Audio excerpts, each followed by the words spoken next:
¿Alguna vez se han preguntado cómo funciona realmente una organización por dentro? Más allá del organigrama oficial, toda empresa tiene como un plano oculto, una arquitectura que dicta cómo se toman las decisiones y cómo fluye el trabajo. Hoy vamos a usar el modelo de un genio, Henry Mintzberg, para descifrar juntos ese plano y entender de verdad cómo operan las organizaciones. Y para entender de qué va todo esto, empecemos con una historia, la de Genaro. Imaginen a Genaro, un artesano, un maestro zapatero que sentía un orgullo inmenso por cada zapato que creaba de principio a fin. Pero un día, su trabajo se transformó. Lo metieron en una fábrica donde su única tarea era clavar el mismo tacón una y otra vez.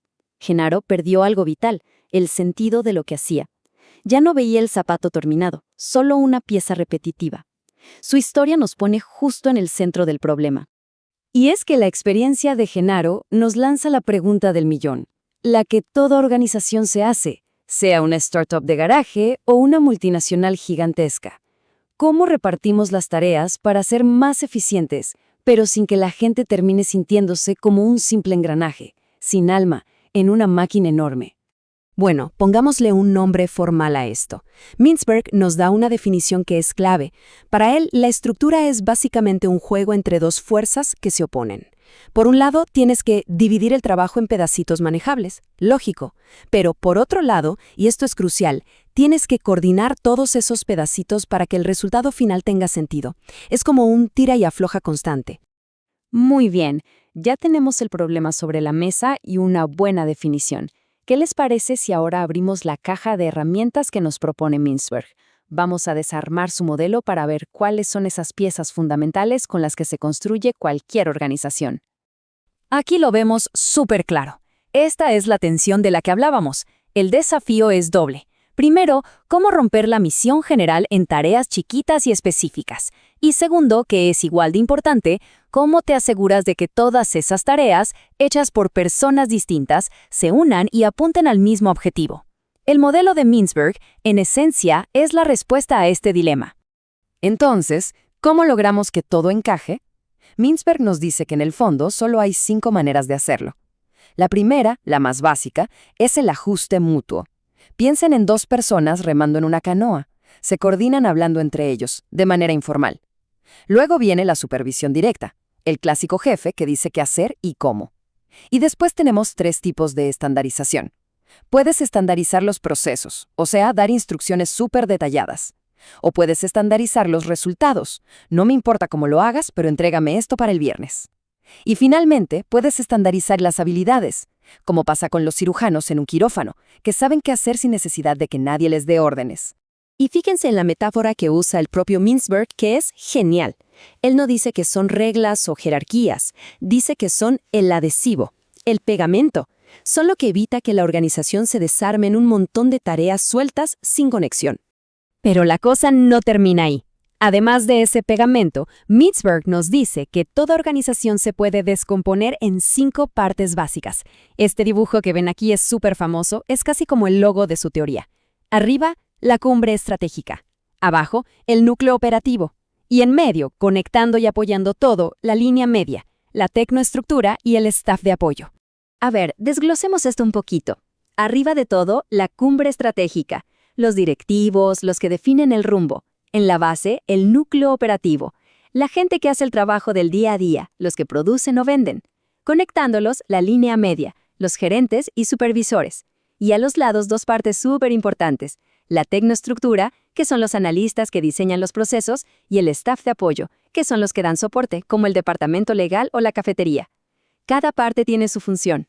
Muy bien, ya tenemos las piezas del rompecabezas, los mecanismos de coordinación y las 5 partes.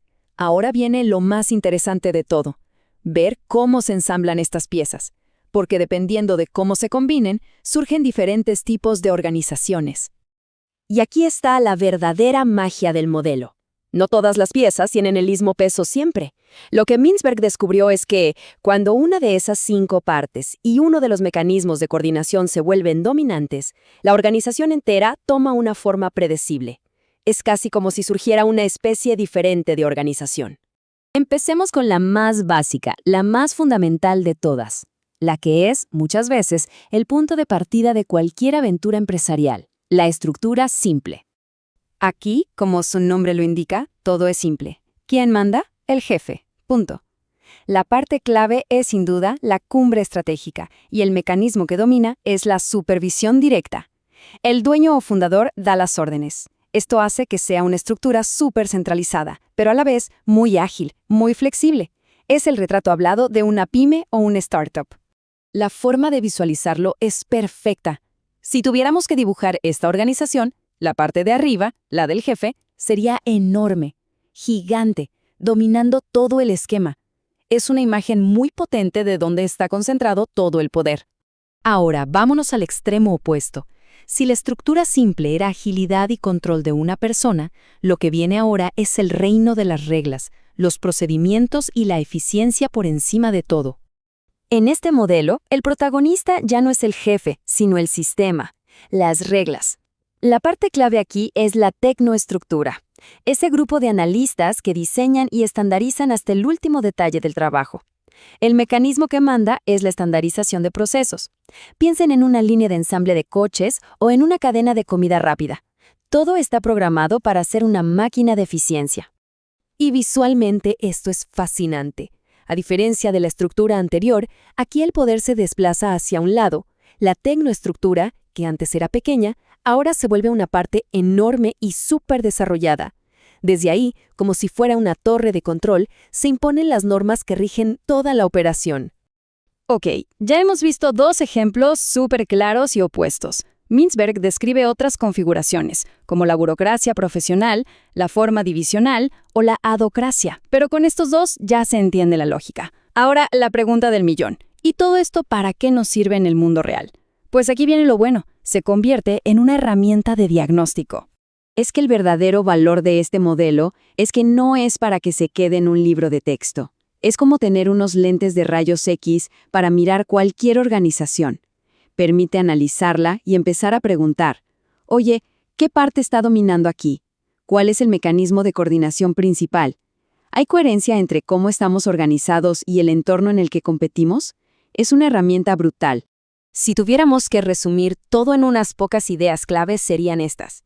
Primero, y esto es oro puro, la estructura debe seguir a la estrategia y nunca al revés.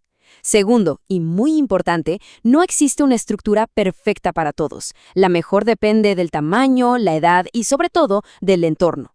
Un buen diseño necesita coherencia entre todas sus partes. Y finalmente, lo más práctico de todo, entender la propia estructura es el primer paso para diagnosticar la raíz de los problemas. Y para cerrar, les dejo una pregunta para que se la lleven. Piensen en la organización donde trabajan, o en alguna que conozcan muy bien. Después de ver estos planos, ¿qué forma tiene? ¿Se parece a una estructura simple, donde todo depende de una persona? ¿O es más bien una burocracia mecánica, obsesionada con las reglas? Quizás se parece a una burocracia profesional, como un hospital, o a una adhocracia súper creativa como una agencia de publicidad. Al final, el modelo de Mintzberg es mucho más que unos diagramas. Es una manera de ver el esqueleto invisible que sostiene a cualquier empresa, escuela u hospital. Y comprender esa estructura no es solo un ejercicio académico, es la clave para saber por qué las cosas funcionan o no, para mejorar la organización y, en última instancia, para hacerla más efectiva y humana para todos.